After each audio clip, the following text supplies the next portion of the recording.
Yo, what's going on everybody? Swagkage here, and welcome to today's video where I'm here once again with my buddy, my pal, Clyde the Weeaboo, to tell you why Kaguya is the worst thing that ever happened in Naruto. Clyde is, well, like, I agree with him about this, but he's the first person who ever brought this topic up to me in casual discussion, so I'll go ahead and let him start with his thoughts on this. I actually feel like we're both going to be preaching to the choir on this because a whole lot of people don't really like Kaguya, especially in comparison to Madara. But you know, I'll save my thoughts for later, and you know, its effects on the community and all that. I'll just let Clyde go ahead with an opener. Say whatever you feel like saying about how fucking stupid Kaguya is. Yeah, I said to Swagkage before, you know, the biggest issue with Kaguya was that, like, we had this godly villain named Madara Uchiha, and then we, instead of upgrading to, you know, like a new hot girlfriend, we downgraded to Kaguya, and it's like, it's like, what are we doing? And that's why it was such a letdown, because it also felt like she didn't have a mind of her own. She was very easily influenced, and whenever a lot of people say to me, hey, who would win between Madara and Kaguya? I say Madara, because this dude has I've like, already done a mind of his own. Whereas Kaguya was like, she just felt so bland. She was like an overpowered retard in a sense, not to be really blunt and mean about that, but she was really not interesting at all. One thing a lot of people don't know is that Shonen Jump has a very strict way that they operate the company, and that is that they want to make money. That's the goal, right? So they've done this with a lot of anime like Naruto, Bleach, and many others in the past, where they've purposely tried to extend the series to make more money off the series. One of the reasons why Kaguya even exists is because they wanted to make a part 3 of Naruto, because Naruto, regardless of what you think of it, is always going to be a popular series, just like Dragon Ball Z, just like One Piece, just like stuff like that. It's always going to be big.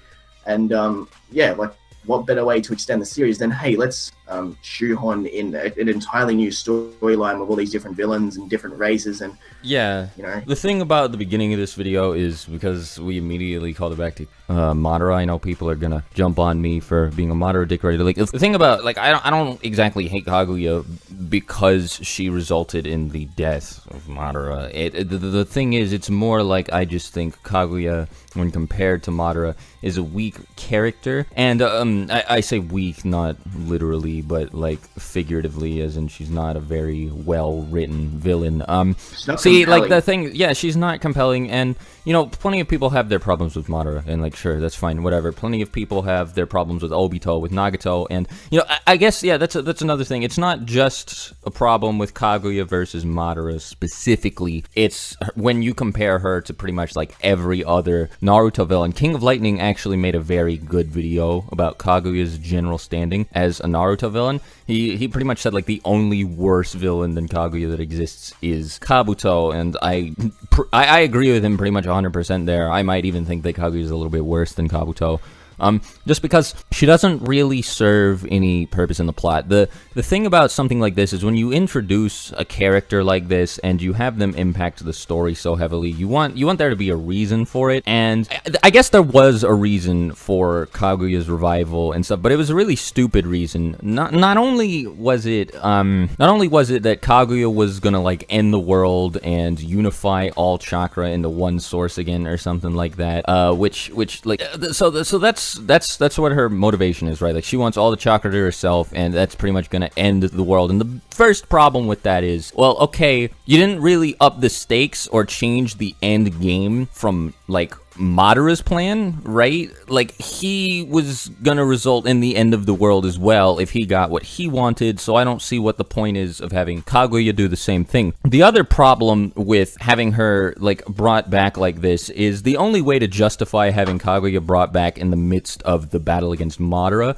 is to say that it was a part of somebody's plan, and the only person left that was still on the villain side was Zetsu. And so there's a whole slew of problems that this creates just for Zetsu alone, but like the biggest one is, why the fuck does irrelevant ass Zetsu all of a sudden come out of the woodwork and be like, yeah, I'm this huge mastermind, completely change the fabric of the story, just write Madara out of the story and replace him with Kaguya? Like, why is he responsible for that, you know? If you're gonna introduce Kaguya, you should have done it in a better way, and I guess the thing is, Kishimoto didn't really have any other options available to him, because again, the only other person on the villain side was Zetsu, but the biggest thing with this, like, just in general, is that, so because it had to be a part of somebody's plan, otherwise Kaguya coming back would have been for no reason at all. Kishimoto had to say that Zetsu orchestrated the entire thing throughout the entire course of shinobi history. Like, ever since Kaguya was first sealed away, Zetsu had been scheming. And because of that, he even says himself, shinobi history is essentially the tale of the revival of my mother. And at first, you know, when I was reading the chapter when it first came out, it was really gripping. I was like really intrigued. I was like, holy shit,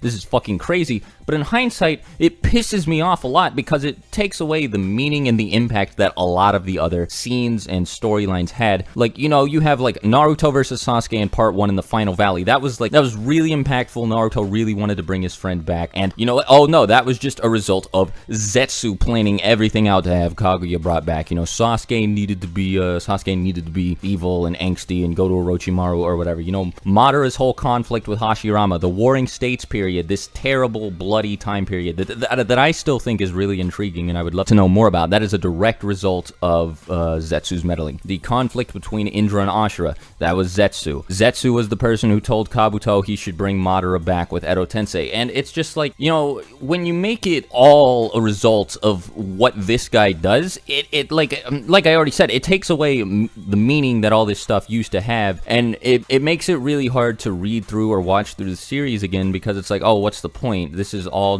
part of one big scheme to revive this rabbit chick that nobody really likes. And that's a really big shame because a lot of the stuff that we had going on at the beginning of Naruto was really cool. You know, the Chunin exams, Land of Waves, all of that stuff was really nice and grounded, and it felt self-contained, and it didn't feel like the stakes were set too high or the writers were trying to do anything too crazy. Everything just felt like, you know, it felt natural, organic, like things that these characters really wanted to do. And it felt like it definitely didn't have anything to do with some big grandiose scheme, but no, of course it had to, you know, it led up to Kaguya, and it's really stupid, and I know you agree with me about it being really stupid. Yeah, the best point that you made is that the problem with Kaguya was when she appeared, she wasn't bringing any substance to the story because her whole threat was, I'm going to destroy the world. But if you guys didn't realize, that's what Madara was going to do anyway. Yeah, and Madara had a more compelling reason to do so. He was going to bring peace that way, but, you know. And he was a likable character too, which made it so much worse when she appeared because, like, I read it when it was coming out, and I lost a lot of interest in Naruto as soon as she was brought in because, like,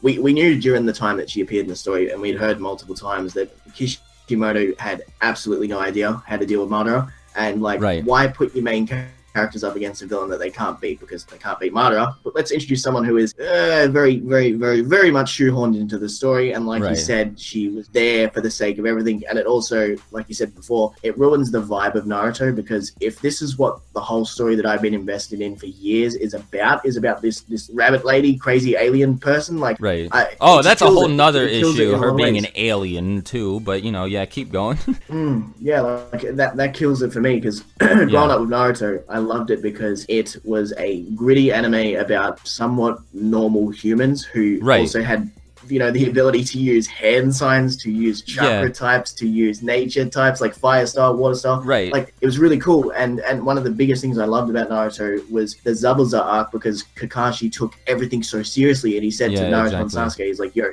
don't fuck around. But then we get to the war where, okay, Madara does bring the hype back to the story, but then he gets thrown away like trash. It's like, what a waste of a character. Like, it's the worst. Like, as Trump would say, this is the worst deal ever. Like it is. It's the worst deal. Switching Madara for Kaguya. Right, exactly. And I mean, I guess Kaguya is she's the result of a bigger problem, this power escalation that a whole lot of shonen have. But see, Kaguya is like, it's really bad in her case because I guess with all of the other characters you kind of had a reason for them getting progressively stronger, whereas Kaguya was just like there. And when you take a look back at everything, it's just like, see, you were talking about the Zabuza arc and you know, how people were just, they felt like regular humans, and I agree with you. I mentioned that before we started.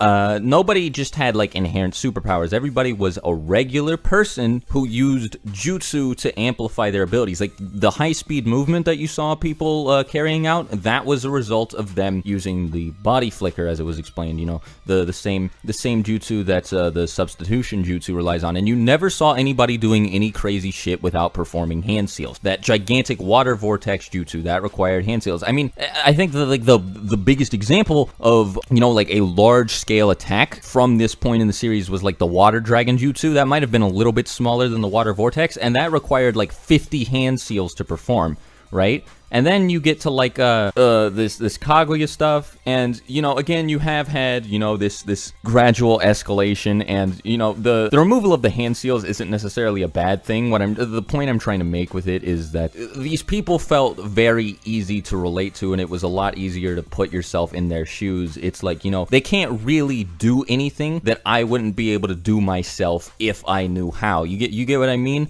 Like, it's I remember like when I watched it as a kid, the biggest thing that drew me to Naruto, because obviously I grew up with Dragon Ball Z, right, and a lot of shows like that, and then when I see Naruto, the thing which drew me was like, you know, they're normal people to an extent, right? Like, they're just one of us. I could have probably had a fist fight with Sasuke when I was a kid, although he would beat me. Obviously, that's not the point. Yeah, of course. Then to learn these things called hand signs, like we were practicing them at school, because it was really fucking cool. That's the thing, right? It felt like, you know, it was like, okay, these are people just like me, and if I knew how they were performing these jutsu, I would be able to do the same thing. It didn't require too much suspension of disbelief, and this was sort of eroded over time with things like the summoning jutsu, which, well, the summoning jutsu was actually really cleverly subverted. They kind of got rid of hand seals like in a really smart way with the summoning jutsu by like Jiraiya, when he first explained it to Naruto, he like talked about it. It was like this really convoluted, difficult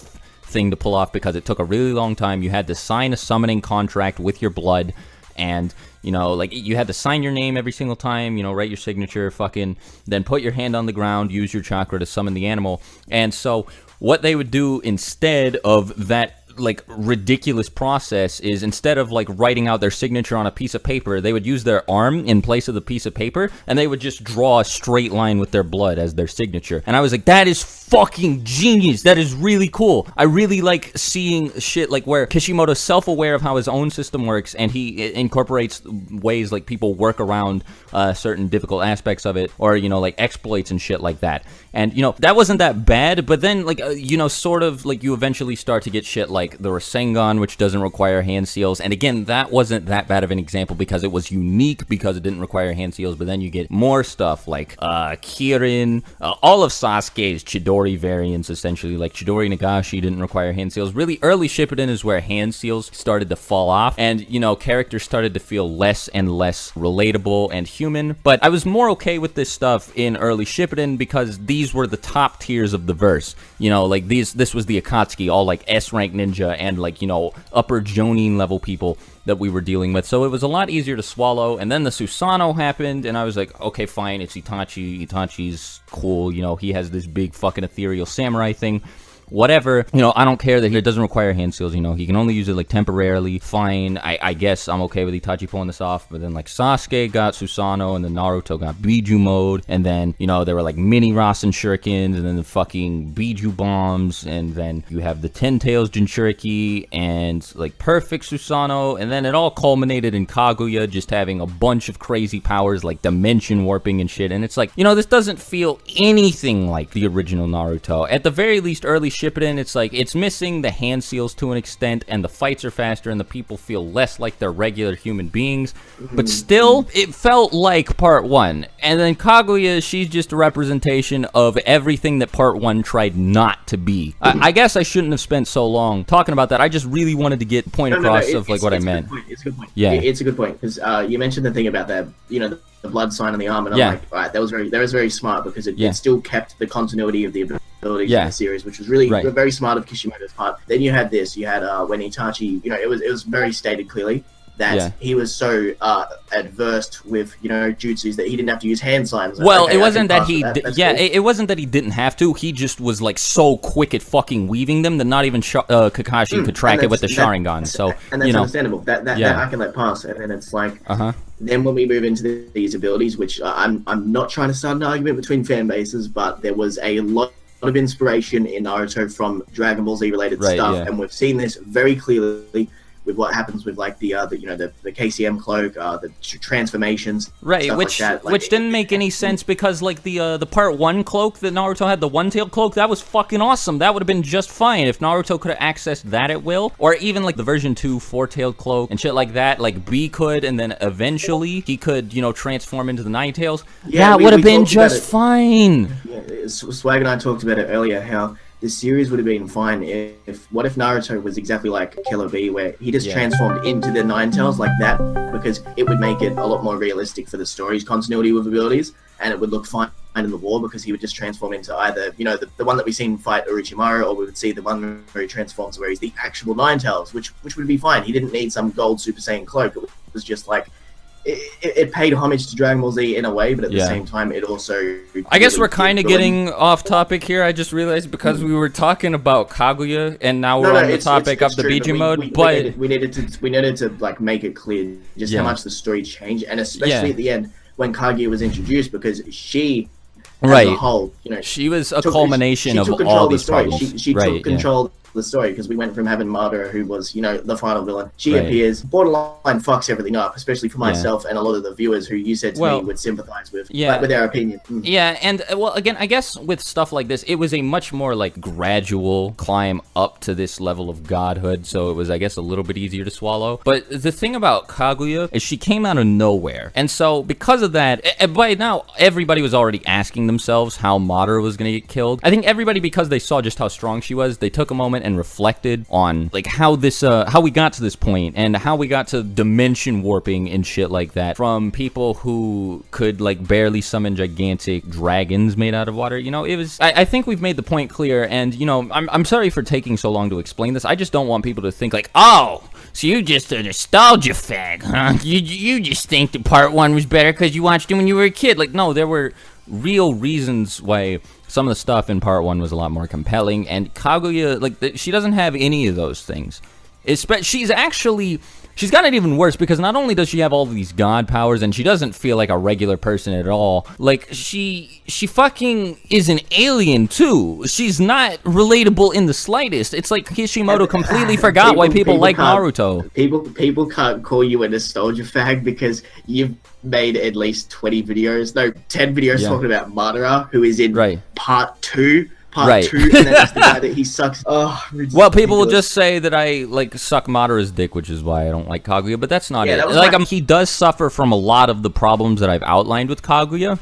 So I'm not saying he's immune to these things. I'm just saying that Kaguya is the complete and total culmination of all this stuff. And the other thing is Madara had build-up, too. I'll just get this out of the way. Madara was built up since the fucking Final Valley fight between Naruto and Sasuke. He's even mentioned in some games before he was, like, mentioned in the anime. Statue the size of a skyscraper in Right, you know, he was being built up for that long, and then with Kaguya, you just had this throwaway line where Madara was just like, oh, yeah, so there was this lady, you ever read the Bible? Is kind of like that. She ate this fruit, and that's how the Sage of Six Paths was born. And then, like, a couple chapters later, like, within the same 100 chapters, she shows up, and we're just supposed to accept that she's the GOAT. And no, it's a lot more difficult than when you have everyone sucking Madara's dick, like, deep-throating it, dude. You know, you have the fucking statue. You even have Kakashi mentioning, like, you know, Naruto and Sasuke, you're a whole lot like these two rivals I see up here. Man, you know, like, Madara and Hashirama created the Final Valley, say some other people. Fucking Kurama's like, your eyes remind me a lot of Madara. And it's like, Itachi's like, Madara's the strongest, but I'm gonna be stronger than him. That's my goal. And then Kaguya's just like, oh yeah, she ate a fucking fruit. Yeah, she's fucking... And then she comes out of nowhere, and it's like... Yo, she sipped the Kool-Aid, and then she went crazy, bro. Like, that's what's up. The other thing about Madara is...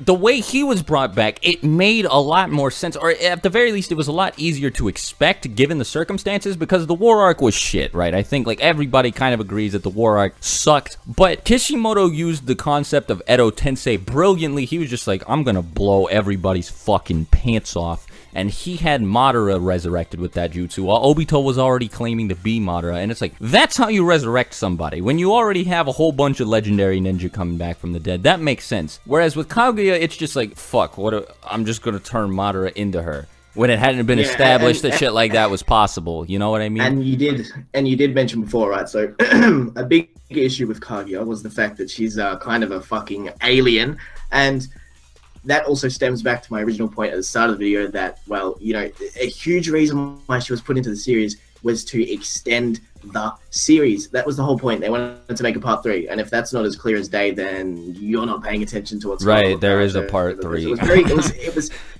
was very, very fucking clear that Madara was going to be the last villain. And all I got to say for my final point is that Kaguya is a terrible villain, and I think there's a lot of people out there who agree. Well, we haven't even touched on the fact that it's stupid that she's a fucking alien. Like, I guess I kind of mentioned it a little bit, but I was trying to say Kishimoto seemed to completely forget the appeal of Naruto at the beginning of the series, because again, like we've said like a whole bunch of times, probably like a million times now, it was very easy to put yourself in the shoes of these characters and be like, okay, I could be one of these guys if I just knew how to, you know, perform jutsu and shit. But then, Kaguya threw all that out the window in more ways than one. First of all, the only reason everybody has chakra in the fucking first place is allegedly because she ate this fruit to begin with. So, now, as it turns out, everybody isn't just like you and I. They actually have the blessing of this rabbit goddess who ate this fruit that she wasn't fucking supposed to, and... Well, okay, I guess that depends on what you believe in, because Eve ate the shit. But regardless, the Bible didn't have a chakra fruit, right? And Kaguya ate this chakra fruit, and nobody had chakra before she ate it, and now, so everybody only has these powers because of this rabbit goddess eating this fruit, and then breeding a whole bunch of times and having a whole bunch of kids. But not only that, Kishimoto decides to make her an alien, right? And make her kid, Hagoromo, the Sage of Six Paths. And, okay, granted, you weren't supposed to be able to relate to Hagoromo. He was, like, stated to be, like, a godly figure right from the get-go. But he didn't have to be a fucking alien, okay? And so, also, like, why does Kaguya have 2 alien kids, and then one of those alien kids has 2 fucking regular, normal human kids? I guess everybody's part alien, so they are not even slightly like us. Everybody who can use chakra... Who was the father, anyway? Like, that, like, just, you know, just to interject, like, who was the father who you know, embedded his seed into there's some filler about it. I didn't watch any of the filler that had to do with Kaguya or Hagoromo, because it's all just so fucking, like, why? Madara would have been fine as the final villain, but I think it should have been base Madara. It shouldn't have been Jubi Jinchuriki Madara. I was gonna say one more thing, right? So the biggest issue with her being an alien is that the reason why people got into Naruto was because it's about ninjas. It's like if you made One Piece about aliens, and when it's about pirates, it's like you're fucking the whole thing of the story. It's just that's not like you just drop fucking like Predator inside of One Piece and make that like the whole thing, right? Like, wow, this really made the story 10 times better. Oh my god. Yeah, everybody in One Piece is actually a cyborg, as it turns out. So you know, I don't think we can say Kaguya misses the point of Naruto anymore without sounding like, you know, redundant. But not only does she kind of retroactively ruin everything, like looking back, she does all the stuff that I just said, but she also fucks the series in the future, because now we have to deal with these alien people, Momoshiki and Kinshiki and Toneri, all these people who have ridiculous god powers, who are like Dragon Ball Z level characters, and you know, we have Naruto. Go ahead. Yeah, and her and all those guys, they feel like those corny as filler villains from the movies, the ones that the Zero Tails and all that other dumb shit. Exactly, that's exactly what they feel like. Looks like a Super Saiyan, you know, the buff dude from one of the movies. Like, that's lame. Minma is, I don't really like Minma, and I think he was cooler than all of these people. And then you also, like, to make things worse, you have Naruto and Sasuke running around, not weaving any hand seals, just firing out like big explosive like laser blasts and shit. You know, using like the QB mode Susanoo and like all this. I guess even the final fight between Naruto and Sasuke, it was a really good fight in the anime and even in the manga. I'll give you that. It was cool as fuck, but it was nowhere near as compelling as the first fight that they had in the Final Valley, right? Like, it was a much cooler looking fight, and it was like way crazier. And you know, I guess I did enjoy it more, but on an emotional level, you know, like the one that Part 1 Naruto and Sasuke had was way better. You know, like, they were pushing it, you know, they were, like, punching each other across the entire fucking Final Valley and shit like that. You know, like, making giant clone ladders and slamming each other into the walls and shit like that. But it, you know, they didn't feel inhuman. They still felt like regular people that you could eventually become. It was still Naruto. It was Naruto. Exactly. And like because of how Zetsu apparently decided it would be, or Kishimoto decided it would be a good idea to make the entire series about Kaguya and Zetsu, you might as well change the name of the fucking series to Kaguya. It's like, it's so dumb that we have I really this white-haired, Madara white-skinned. I don't want to repeat myself anymore, so this is where I'm gonna go ahead and end the video. Make sure you guys go check out Clyde. Subscribe to this channel if you haven't already, and have a good rest of the day. Swagkage out. Bye.